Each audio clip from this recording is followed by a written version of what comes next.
A paz do Senhor, amados, um bom dia a todos. Espero que esteja tudo bem com você e com a sua casa. Hoje é o dia 74 da nossa leitura anual. Fique conosco.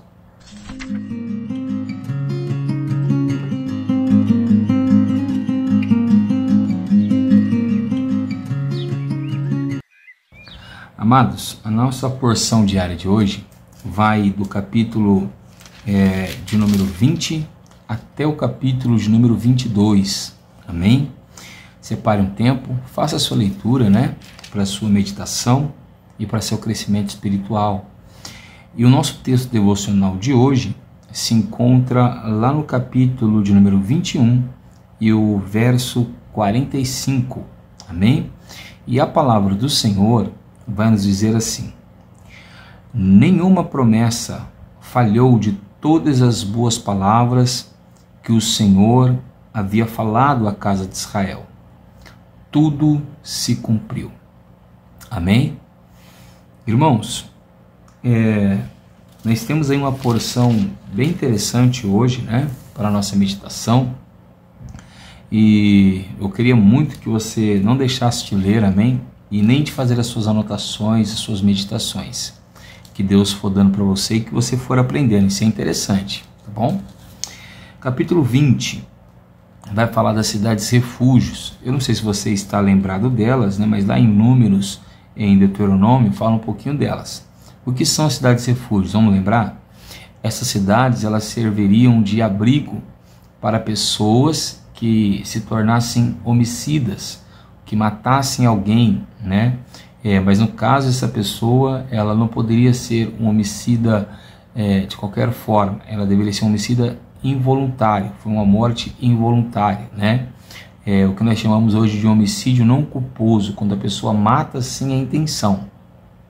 Essa pessoa não poderia ter rixas nem ódios daqueles que foi morto, Então ele correria para essas cidades, tá bom? São cidades refúgio. O capítulo 21 vai falar das cidades separadas para os levitas. Da mesma forma que nós vemos que algumas tribos chegaram até Josué, ou algumas pessoas, e requereram ali a promessa, a tribo dos levitas não foi diferente. Eles também requereram a parte deles, porque eles não tinham herança na terra. Então eles ficaram espalhados, pela terra de Israel, pela terra de Canaã, tá bom? Lá no capítulo de número 22, nós temos ali Josué abençoando as 3 tribos, ou as 2 tribos e meia, que estiveram do lado de cá do Jordão. Eles atravessaram o Jordão só para ajudar os seus irmãos a possuírem a terra. E aqui cabe uma meditação muito linda. Eu não vou falar muito sobre isso hoje, porque o texto devocional nosso é outro, mas seria muito bom você meditar nisso. Vocês precisam observar que eles lutaram pela causa dos seus irmãos até que Deus tivesse cumprido a promessa sobre a vida deles. Isso significa você partilhar com o seu irmão das tristezas e das alegrias, Você partilhar ali das lutas e também das vitórias dos seus irmãos. E então Deus agora estava dizendo que eles poderiam voltar para suas terras, para suas casas, para suas famílias e descansarem, porque eles tinham cooperado para que os seus irmãos fossem vitoriosos. Isso é muito lindo, a gente participar aí das conquistas dos nossos irmãos. Ainda no capítulo 22, nós vamos ter um episódio assim bem interessante. Quando essas 2 tribos e meias, que é a tribo de Ruben, a de Gade e a de Manassés, voltam para suas terras antes do Jordão, acontece que eles se reúnem e levantam um altar ali. Essa notícia vai chegar para as outras tribos que estão do lado de lá do Jordão. Quando eles ficam sabendo que essas tribos levantaram um altar, eles já querem se reunir para a guerra, eles querem guerrear, destruir os seus patrícios, porque eles achavam que essas tribos estavam levantando um altar de idolatria, Então eles se enfureceram, se lembraram do que Deus fez com eles por causa de Acã. Não sei se você se lembra, lá no comecinho do livro. Acã guardou utensílios da cidade de Jericó, que ele encontrou lá que não deveria ter guardado, que eram utensílios malditos, E por causa de Acã, os filhos de Israel perderam muitos homens numa guerra simples, numa guerra fácil, né? E eles temeram isso agora. Isso é muito interessante, porque nós vemos aqui que a derrota trouxe para eles um aprendizado e um zelo pelo temor de Deus. Eles não queriam mais serem penalizados pelo juízo de Deus, né? Então, quando eles vão até lá para ver o que eles estavam fazendo, eles já chegam revoltados, né? E essas 2,5 tribos então se levantam e justificam ali o altar que eles estavam fazendo. E eles dizem que esse altar não era um altar de idolatria, não era um altar a outros deuses. Eles sabiam também que não poderiam levantar um altar para sacrifício, porque o altar para sacrifício era somente onde os levitas se reuniriam anualmente. Então eles vão explicar que esse altar era um altar de memorial, né? Esse altar iria se chamar testemunho, altar do testemunho entre nós e o Senhor Deus, né?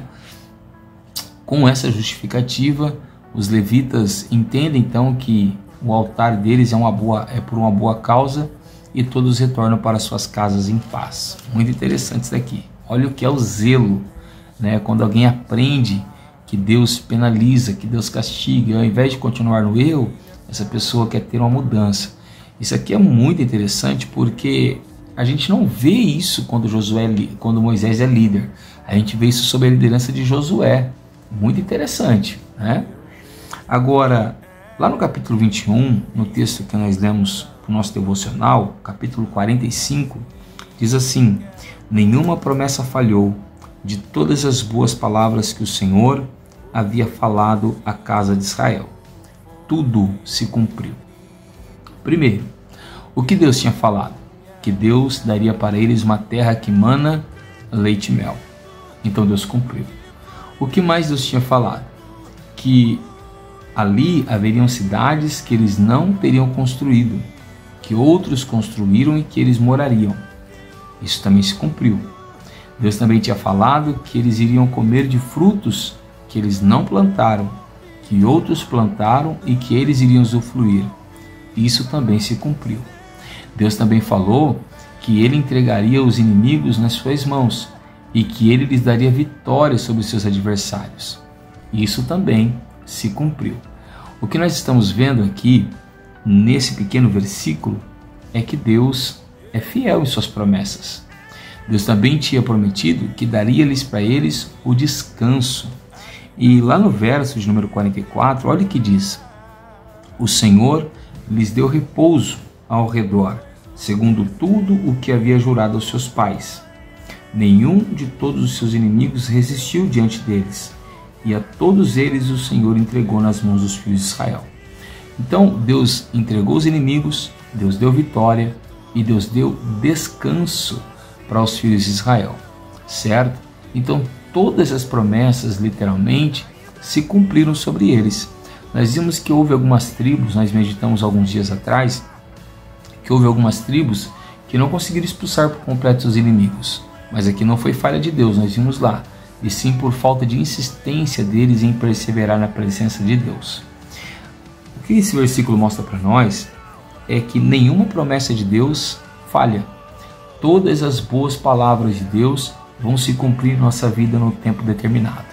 Se Deus tem lançado sobre a sua vida promessas, se Deus tem lançado sobre a sua vida uma boa palavra, guarde ela no teu coração, confie nela, porque no tempo certo o Senhor irá cumprir, nenhuma delas irá falhar.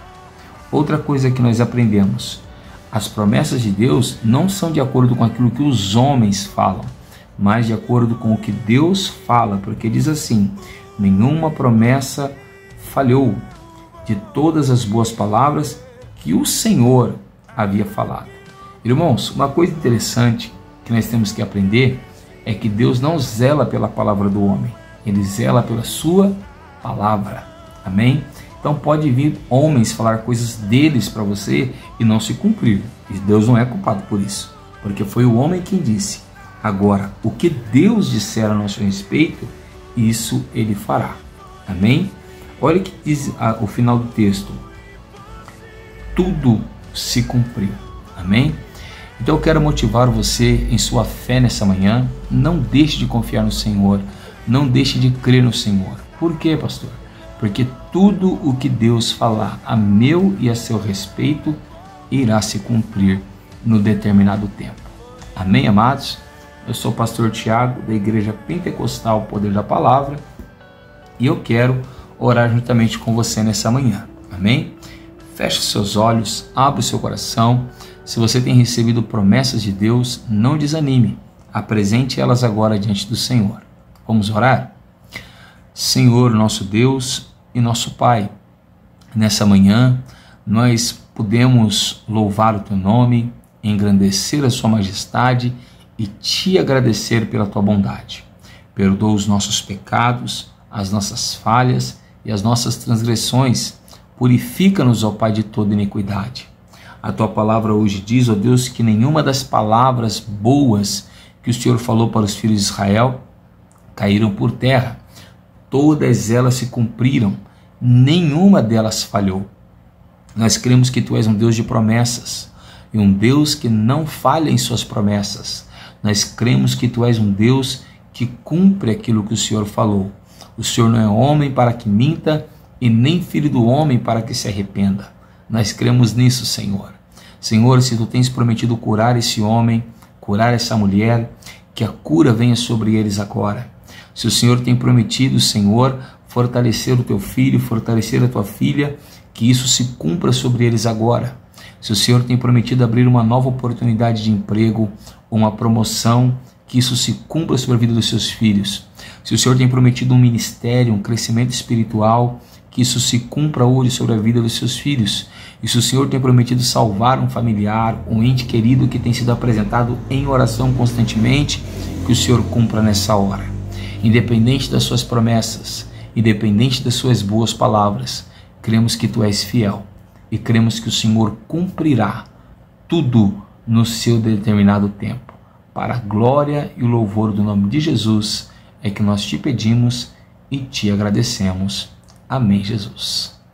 Se você tem gostado do nosso trabalho, deixa o seu like aí no vídeo, compartilha com alguém, abençoa aí a vida de alguém, manda para alguém esse vídeo.